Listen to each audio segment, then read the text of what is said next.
Hey everyone, welcome to my channel story. आज की story में एक महिला को दिखाया गया है जो कि एक रिलीजियस टीचर है। उसकी शादी एक पादरी से हुई है। उसका एक बेटा भी है। उसे कभी किसी ने नहीं छुआ, उसके पति के अलावा। दिलचस्प बात यह है कि यह महिला खुश है अपने घर में अपने पति के साथ, लेकिन अब तक उसे उसका पति बिस्तर पर संतुष्ट नहीं कर पाया है। लेकिन अभी वो प्यार में है अपने बेटे के की दोस्त के साथ। उसने पहले ऐसा कभी महसूस नहीं किया जो वो अब महसूस कर रही है अपने बेटे के दोस्त के साथ। और अगर आप इस कहानी के अंजाम के बारे में जानना चाहते हैं तो इस वीडियो को अंत तक देखिए। तो चलिए फ्रेंड्स, बिना देर करते हुए आज की कहानी शुरू करते हैं। आज मैं आपके लिए लाई हूँ मोस्ट पॉपुलर मूवी जिसका नाम है हायर लॉ। मूवी की शुरुआत रोमानिया के स्कूल से होती है। टीचर का नाम है तेरिना। स्कूल में धर्म के बारे में पढ़ाते हुए तेरिना अक्सर प्यार और उस कानून की बातें करती है जो सबसे ऊंचा कानून है, यानी कि भगवान का कानून। उस कानून के मुताबिक इंसान जिससे प्यार करता है उसे चोट पहुंचाना एक पाप है। पर ऐसे कानून एक रूल्स की तरह नहीं, एक चॉइस की तरह होते हैं, और कानून को अपने मुताबिक चुनकर ही इंसान पर परफेक्ट बन पाएगा। एक दिन स्कूल से घर आकर उसने अपने पति पादरी द्रगोस को बताया कि वो अपने 20 साल पुराने दोस्तों से मिलने जाना चाहती है। पर द्रगोस को वो दोस्त पसंद नहीं है, इसलिए उसकी खुशी के लिए तरीना ने वहां जाने से मना कर दिया। द्रगोस प्यार के बारे में कुछ नहीं जानता था और चर्च के अपने काम में ही गुम रहता था। उसे इस बात से कोई फर्क नहीं पड़ता था कि उसकी पत्नी खुश है या नहीं, और इसी वजह से तरीना की जिंदगी चर्च और स्कूल के बीच में फंसी रह गई। एक दिन कुछ स्टूडेंट से बात करते हुए तेरीना को एहसास हुआ कि लुलू नाम का स्टूडेंट दूसरों से अलग सोच रखता है और वो बाइबल को एक कहानियों की किताब की तरह देखता है। उसका मानना था कि भगवान के कानून सिर्फ इंसान को कंट्रोल करने के लिए बनाए गए हैं और धर्म में आस्था रखने वाले असल में आजाद नहीं होते। उसकी इस बात ने तेरीना को सोच में डाल दिया। वो उसके बारे में और जानने की कोशिश करने लगी। उसे पता चला कि वो जर्मनी से आया है और वो धर्म की किताब पढ़ता ही नहीं, और असल में वो जिस औरत को नानी बनाकर अपने घर में रखता है वो असल में भिखारी है और वो पैसों के बदले ये काम करती है, जिसका मतलब है कि लुलू अकेला रहता है।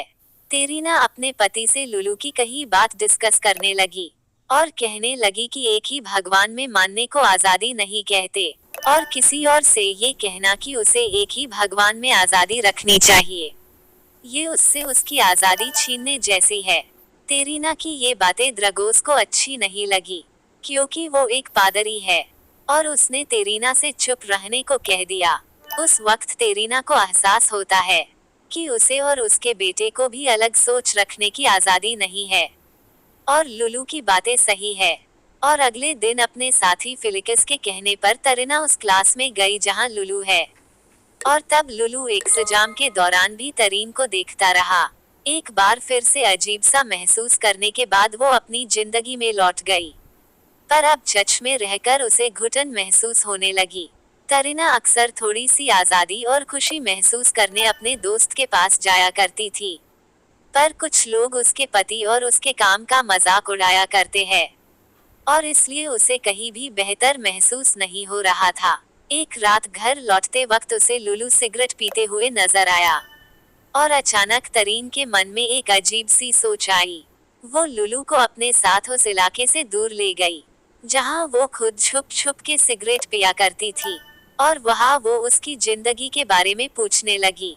लुलू ने बताया कि वो अपने पिता को जानता तक नहीं, और उसकी माँ जर्मनी में रहती है, और चूंकि उसकी माँ से रिश्ते अच्छे नहीं है इसलिए वो यहाँ अपनी नानी के साथ रहता है। बातें करते हुए अचानक लुलू तरीना के करीब आने लगा, और तरीना ने उसे ऐसा फिर कभी न करने की सलाह दी। तरीना जानती थी कि जो कुछ हुआ वो सही नहीं था, पर वो दिन रात उसी चीज के बारे में सोचने लगी। एक दिन लुलू तरीना के बेटे के साथ उसके घर आ गया, और तरीना उसके बारे में पहले से ज्यादा सोचने लगी। फिलिक्स ने उसे बताया कि जर्मनी में लुलू जिस स्कूल में पढ़ता था उसमें धर्म का कोई सब्जेक्ट नहीं था, इसलिए तरीना को खुद अपने मन के मुताबिक लुलू को मार्क्स देने होंगे। लुलू अब हर दिन उसके घर आने लगा और एक दिन उसने फिर से तरीना के करीब आने की कोशिश की और तरीना ने उसे धकेल दिया और जिस वजह से उसे चोट लग गई। तरीना के लिए परेशानियां बढ़ती जा रही थी क्योंकि दिन प्रतिदिन उसके बेटे और लुलू की दोस्ती बढ़ती जा रही थी और लुलू को तरीना के साथ अकेले रहने का मौका भी मिल गया। जब द्रगोश ने तरीना को चर्च जाने को कहा और लुलू को उसके घर छोड़ने को कहा, तरीना ने उसे एक बार फिर से चेतावनी दी और उसे उसके घर से दूर रहने को कह दिया। लेकिन लुलू अपनी हरकतों से बाज नहीं आया। उसे समझ आ गया कि तरीना भी उसके करीब आना चाहती है। लुलू ने तरीना की जिंदगी को उथल पुथल करना शुरू कर दिया और हालात बदतर करने का काम द्रगोस कर रहा था, जो पूरी तरह तरीना को अपने कंट्रोल में रखना चाह रहा था। द्रगोस और उसके माता पिता का यही मानना था कि आजादी एक खतरनाक चीज है, पर हर बार की तरह चुप रहने के बजाय इस बार तरीना सवाल पूछने लगी। मगर ये बात द्रगोस की मां को पसंद नहीं आई और उन्होंने कह दिया कि तरीना की मां ने उसे आजादी देकर खुद की जिंदगी बर्बाद की है। कॉलेज में तरीना ने एक पार्टी के दौरान शराब पी ली थी और इसी बात को लेकर आज 20 साल बाद तरीना को बुरा भला कहा जा रहा है। अपनी पत्नी का साथ देने के बजाय द्रगोस ने उसे माफी मांगने को कह दिया और ये बात तरीना को पसंद नहीं आई। रोते हुए वो अपने घर लौट आई और कुछ देर सोचने के बाद अपने बेटे से ये कहकर कि वो अपने दोस्त से मिलने जा रही है, वो लुलू के पास चली गई। अपनी जिंदगी और पति से परेशान होने के बाद उसने उसी रात लुलू के साथ अफेयर करने का फैसला कर किया।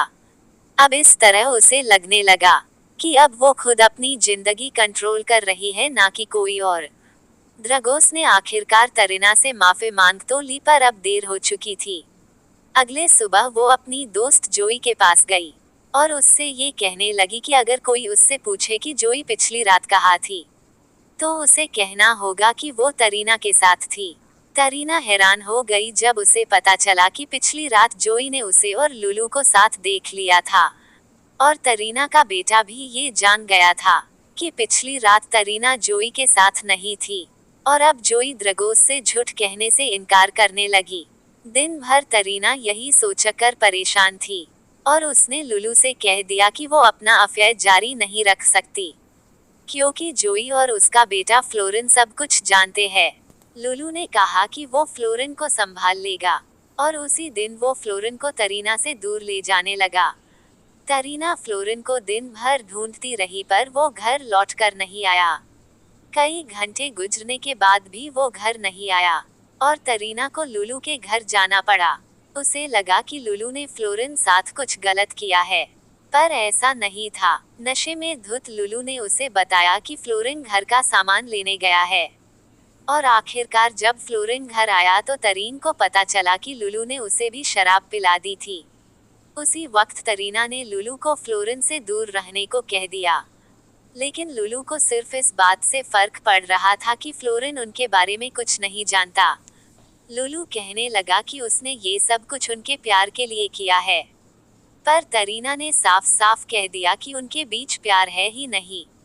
लुलू नाम की परेशानी से अपने बेटे को दूर ले जाकर तरीना उसे सही सलामत घर ले जाने की कोशिश करने लगी, पर वो ये नहीं जानती थी कि उसकी मुश्किलें अभी शुरू हुई है। लुलू अब पूरी तरह तरीना की जिंदगी पर हावी होने लगा। क्लास के बीच उसे भद्दे मैसेजेस भेजने लगा, जिसकी वजह से तरीना ठीक से काम भी नहीं कर पा रही थी। उसने तरीना को एक तस्वीर के जरिए ब्लैकमेल करना शुरू कर दिया, जिसकी वजह से तरीन अब पूरी तरह से डर गई और उसने क्लास के बीच ही लुलू का फोन तोड़ दिया।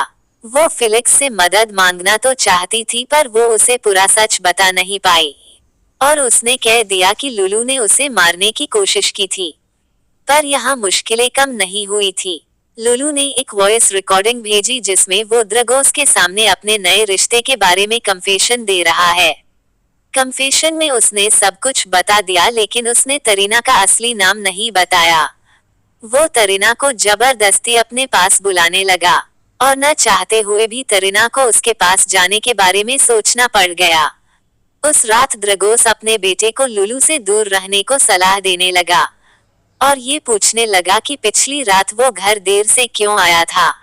उन दोनों की बातों के बीच तरीना को लुलू के मैसेजेस आते रहे और उसे द्रगोस को कहना पड़ा कि जोई की तबीयत ठीक नहीं है, इसलिए उसे उसके पास जाना होगा। मजबूरी में ये झूठ कहकर वो लुलू के घर चली गई। लुलू ऐसे बर्ताव कर रहा था जैसे कि वो कुछ गलत कर ही नहीं रहा।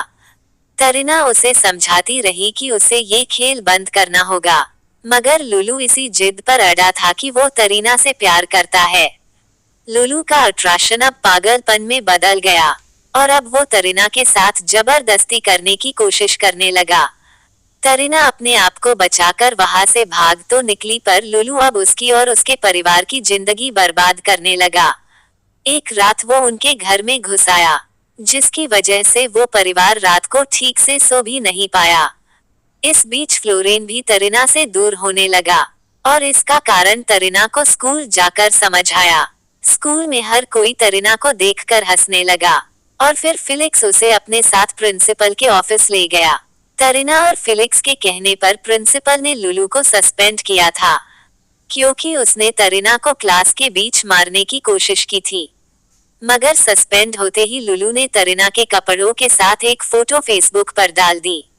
तरीना ने समझाने की कोशिश की कि वो कपड़े लुलू ने उसके घर से चुराए हैं। इतना ही नहीं, उसने लुलू की नकली नानी के बारे में भी सबको बताया, पर उसकी बात सुनी नहीं गई। प्रिंसिपल को अपने स्कूल के इमेज की फिक्र थी। उसे मीडिया को ये बताना था कि तरीना और उस स्टूडेंट के बीच कोई रिश्ता नहीं है। फिलिक्स की मदद से तरीना इस मुसीबत से बाहर तो आ गई, पर जो कुछ हुआ उसकी वजह से उसने फ्लोरेन को अपने से हमेशा के लिए दूर कर दिया। लुलू अब भी अपने कन्फेशन की रिकॉर्डिंग उसे भेजता रहा और स्कूल की परेशानी से निकलने के बावजूद तरीना इस परेशानी से पूरी तरह से बाहर नहीं आ पाई। एक दिन उसे पता चला कि जोई पर किसी ने हमला कर दिया है। उसी वक्त उसी समय द्रगोस ने उसे घर बुला लिया, क्योंकि पुलिस वाले उसे लुलू के पास ले जाना चाहते थे, जो अपनी जान देने की कोशिश कर रहा था। वो तरीना से बात करना चाहता था, लेकिन जब तरीना उसके पास गई तो उसने कहा कि वो द्रगोस के सामने उससे बात करेगा।